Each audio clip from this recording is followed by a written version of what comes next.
जब रास रच रहा है तो महाराज देखिए बाबा भोलेनाथ अपना डमरू लिए और बजावा बजाव लगे हैं और नाच रहे हैं। अब उन्हें यही मोक्ष नहीं रहा तो महाराज उसी समय उनका लहंगा अलग उतर गया, चूनर अलग चली गई, उनकी जटाएं खुल गई और नाच लगे हैं। महाराज गोपियों ने उनके दर्शन किए। उसी दिन से उनका वृंदावन में मंदिर बना। अब श्री सुखदेव जी से राजा परीक्षित पूछने लगे, हे राजन, हे श्री सुखदेव जी, अब यह बताइए कि भगवान ने किस प्रकार गोकुल व मथुरा को छोड़ा, गोकुल व वृंदावन को छोड़ा, वृंदावन क्यों छोड़ के गए और कंस का वध कैसे किया। भगवान ने, हमने यह भी सुना कि भगवान ने अघासुर बकासुर सबका वध किया। अब यह बताइए कि भगवान ने कंस को कैसे मारा, किस प्रकार वृंदावन से गए, किस प्रकार उन लोगों को सांत्वना दी गोपियों। श्री सुखदेव जी कहने लगे, हे राजन परीक्षित, मैया बस थोड़ी देर की और बातें, बैठ जाइए, दुष्ट का भी वध होने वाला है। कहने लगे कि हे राजन परीक्षित, भगवान श्री कृष्ण रास रचा के गोपियों को सांत्वना देके अपने घर वापस आते हैं। इधर महाराज राजा कंस जो बहुत परेशान है, जब उसको परेशान, हर तरफ उसे परेशानी ही दिख रही है, तो उसी समय नारद जी आ गए। नारद जी ने कहा, अरे कंस, तुम क्यों इतने परेशान हो, कुछ बातें बताओ,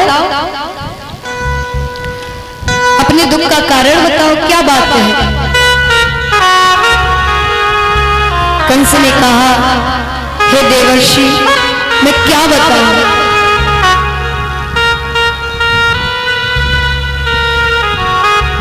मेरा जो काल है वो बड़ा ही दुष्ट है।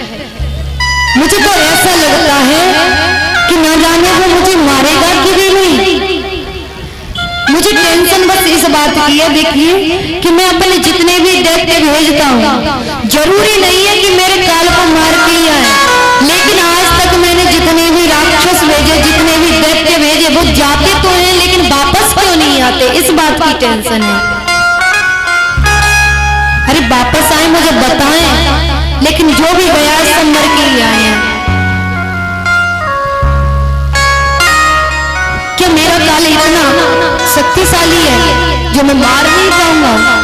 आप ही कोई उपाय बताइए। नारद जी ने कहा, देखो कंस, मैं तुम्हें एक उपाय बता रहा हूं, तुम अपने यहाँ यज्ञ का आयोजन रखो और यज्ञ के आयोजन में वृंदावन से, ब्रज से उन दोनों भाइयों को बुलवाओ। उन दोनों भाइयों को सबसे पहले तो यमुना नदी में 100 कमल लेने के लिए भेजना, क्योंकि उसमें कालिया नाग है, जब वो कमल लेने जाएगा तो कालिया नाग डस लेगा। यह कहलवा दो, अगर नहीं मरा तो उसके बाद यज्ञ में बुला लेना, और यज्ञ मत करना, यज्ञ का बस बहाना बता के उन्हें बुलाना। कंस समझ गया, उसने पत्र भेजा कि हमें 100 कमल चाहिए नंद महाराज जी के पास यमुना नदी से। जब नंद महाराज जी ने कंस का समाचार सुना तो वो तो डरने लगे, कहने लगे कि मेरे पुत्र छोटे हैं, वो कैसे लेने जाएंगे यमुना में कमल।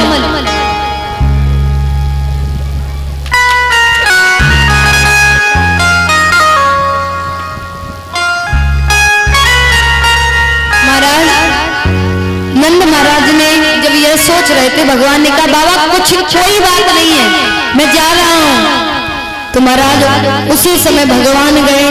इधर देखिए, कालिया नाग का भी उद्धार करना था, तो भगवान ने यहाँ पर खेल का समय प्रारंभ किया।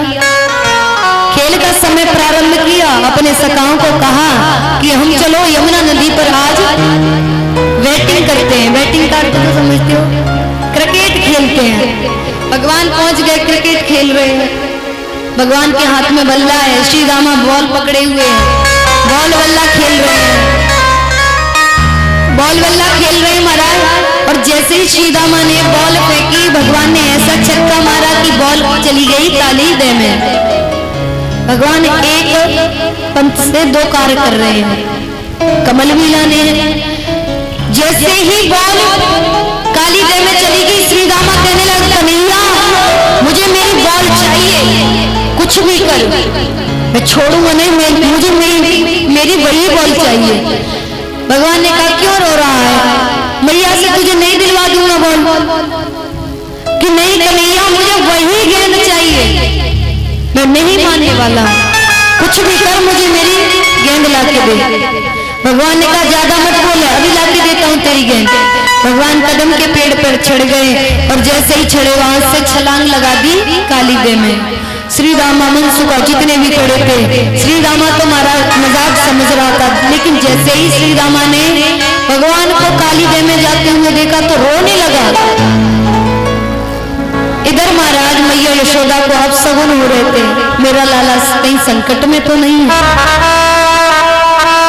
तो मैया यशोदा आज काली दे की तरफ आ रही है, इधर श्री रामा जा रहा है, रास्ते में दोनों मिल गए। श्री रामा रो रहा है, मैया कहने लगी श्री रामा क्या बात है बताना, क्या बात है तू रो क्यों रहा है, कन्हैया ठीक तो है। श्री रामा ने कहा मैया कुछ ठीक नहीं है, कन्हैया काली दे में कूद गया है। मैया ने जब ऐसा सुना तो महाराज रोती बिलखती हुई काली दे पर पहुंच गई और उस जल में गिरने लगी, मेरा लाला न जाने कहां चलो गयो। रो रही है, विलाप कर रही है महाराज। पूरा ब्रज आ गया, विलाप कर रहा है पूरा ब्रज। इधर भगवान अंदर जैसे ही पहुंचे तो कालिया नाग सोया हुआ था, उसके पूंछ के बगल में भगवान की गेंद पड़ी थी। भगवान को आया देखकर कालिया नाग की जो पत्नियां थी सोचने लगी इतना सुंदर बालक ये यहाँ क्या करने आया है, मौत के मुंह में आ गया। पत्नियों ने कहा अरे बालक कौन है तू, क्यों आया है यहाँ, चलाया अभी, वरना हमारे और स्वामी जाग गए तो तुझे एक पुरस्कार में मार देंगे। भगवान ने कहा हरी बावरी सर्वसो कहा डरावत याकों में देखत भयो अब दिखाऊं तो। भगवान ने कहा अरे पागल तू अपने सर्प से क्या डराती है, मुझे जगह तुझे अभी तेरे सामने तेरे स्वामी को बताऊंगा। पत्नियों ने कहा बड़ा हठी बालक है, जुबान लड़ा रहा है। देखिए हमारे जो भैया जी जो सड़क पर खड़े हुए हैं, मैं उनसे प्रार्थना कर रही हूँ इधर पंडाल में आ जाएं। उधर पता है बाइक निकल रही है और आप वहां बीच में खड़े हुए हो, भागवत की शोभा बिगाड़ रहे हो आप लोग। इन सभी से भैया कहिए इधर आ जाए, जब कंस मरेगा तो पहुंच जाना। महाराज भगवान की यह बात सुनकर नाग पत्नियां कहने लगी बड़ा अठी बालक है, मुझे तो ऐसा लग रहा है ये मर के जाएगा। नाग पत्नियों ने कहा कि तुम ही जगा लो, हम नहीं जगा रहे। भगवान ने क्या किया, अपना अंगूठा पैर का अंगूठा कालिया नाग की पूंछ पर रख दिया और पूंछ दबा दी। और जैसे ही पूंछ दबा दी, और सांप की अगर पूंछ दबा दो तो बहुत जल्दी क्रोध में आता है, पूंछ पर पैर रख दिया, दबा दी पूंछ। और महाराज उसी समय घबरा के इधर उधर कालिया नाग जगह देखने लगा कहीं गरुड़ देव तो नहीं आगे मुझे मारने के लिए, क्योंकि गरुड़ देव के डर से वो जल में रहा करता था। उसने देखा कि सामने नील वर्ण बालक खड़ा हुआ है। उसने कहा अरे हठी बालक तू जाता है कि नहीं, मेरी नींद खराब कर रहा है, आज तो तू मौत के मुंह में आ गया, मैं तुझे छोड़ने वाला नहीं हूँ। तो महाराज भगवान उसके साथ नृत्य करने लगे, उसको इधर उधर घुमाने लगे, उसको अपने ही आप में फंसा दिया और उसके फन पर चढ़ गए। और जैसे ही फन पर चढ़े महाराज तो नृत्य करने लगे, और नृत्य किया तो नृत्य करने से जितना भी उसके अंदर विष था वो सारा निकल गया, नॉर्मल हो गया। नाग ने कहा प्रभु मुझे माफ करना, क्षमा करना, मैं आपके वाहन गरुड़ देव के डर से यहाँ रह रहा हूँ, वो छोड़ेगा नहीं। तो भगवान ने कहा मस्तक पर छाप है तेरे मस्तक में, इसको देख के बोलिए डरना ही ना। भगवान ने कहा अरे अब तुझे डरने की कोई बात नहीं है, मेरे चरण तेरे फन पर पड़ चुके हैं और इसको देख कर गरुड़ तुझसे डरेंगे, तुझसे कुछ नहीं कहेंगे, इसलिए आज से तू रमणक द्वीप में चला जा। वहां से कालिया नाग निकल गया। इधर महाराज 100 पुष्प कंस के यहाँ भिजवाए। मैया ने अपने पुत्र को देखा, बड़ी संतुष्ट हुई और रोने लगी, कन्हैया तू मुझे छोड़ के मत जाया कर, मैंने तुझसे तभी कहा करती थी कि तू गाय चराने नहीं जाएगा, लेकिन तूने मेरी बात नहीं मानी। मैया ने लाला को बहुत कुछ सुनाया, भगवान ने सांत्वना दी। उसके बाद सभी ब्रजवासी घर आते हैं।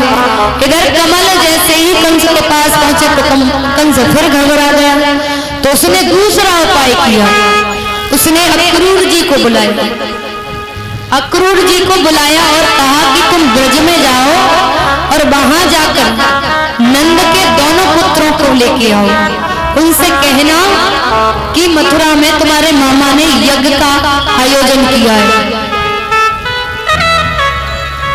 अक्रूर जी को महाराज कुछ पता नहीं था। अक्रूर जी जा रहे हैं, सोच रहे हैं हाँ आज तो परम आनंद का दर्शन होगा, कंस ने मेरे ऊपर बड़ी कृपा कर दी,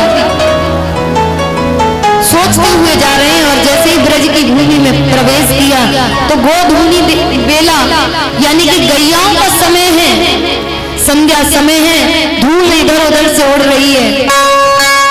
जैसे ही अक्रूर जी पहुंचे तो अक्रूर जी ने पहला प्रथम अपना चरण ब्रज की भूमि पर रखा, तो बड़ा आनंद अनुभव कर रहे हैं, ऐसा लग रहा है परम आनंद मिल गया। जब पैदल पैदल जाने लगे अक्रूर जी तो रास्ते में ही भगवान से भेंट हो गई। भगवान ने कहा काका प्रणाम। अरे काका आप यहाँ, सब कुशल मंगल तो है मथुरा में, आइए आज तो हमारे धन्य भाग्य हो गए जो आपके दर्शन हो गए। अक्रूर जी को बड़े प्रेम से कृष्ण बलराम अपने महल में ले जाते हैं, बड़ा सेवा भाव करते हैं और कुशल पूछते हैं कि काका जी एक बात बताइए, कंस ने मेरी माँ को ज्यादा दुख तो नहीं दिया? कंस कितना अत्याचारी है वो मैं भी जानता हूँ, बड़ा परेशान करता है आप लोगों को, अब बताइए क्या काम था आपको? तो अक्रूर जी ने कहा कि तुम्हारे मामा ने यज्ञ रचा है और तुम्हें यज्ञ में बुला रहे हैं। इतनी बार जब नंद महाराज जी ने सुनी, उन्होंने पूरे ब्रज में घोषणा करवा दी कि कल हम सभी मथुरा के लिए प्रस्थान करेंगे। यह बात इधर गोपियों को पता पड़ी कि हमारे कृष्ण बलराम जा रहे हैं, तो महाराज गोपियां रोने लगी, विलाप करने लगी, कहने लगी ये अक्रूर हमारे लिए क्रूर बन के आया है, विधाता ने हमारे लिए क्या कर दिया, हमारे प्राण वल्लभ श्री कृष्ण हमको छोड़ के जाएंगे। रो रही है महाराज, विलाप कर रही है। इधर मैया यशोदा ने सुना कि मेरे लाला जा रहे हो, मैया यशोदा रोने लगी। मैया कहने लगी लाला तुझे तो पता है मैं तेरे बिना अपना कोई काम नहीं करती हूँ, तुझे जब तक देख ना लूं तब तक मुझे शांति नहीं मिलती है और तू जा रहा है। भगवान ने कहा मैया प्रात समय हो जाने दो, अभी कहाँ जा रहा हूँ, अभी तो मैं तुम्हारे पास हूँ ना।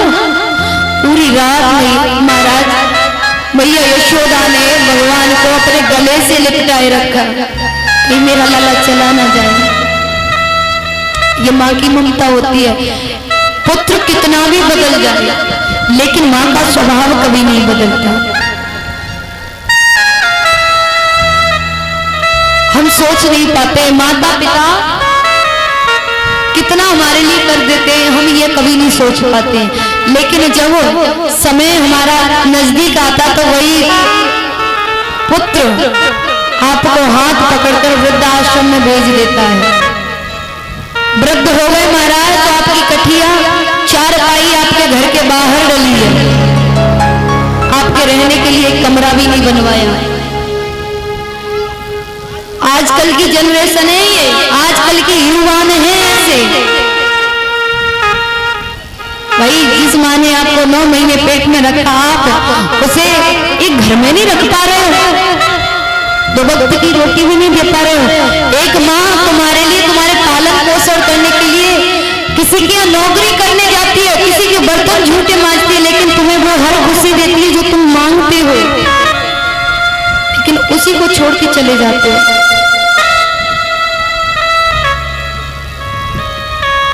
महाराज मैं अपना अनुभव बताऊं, मैं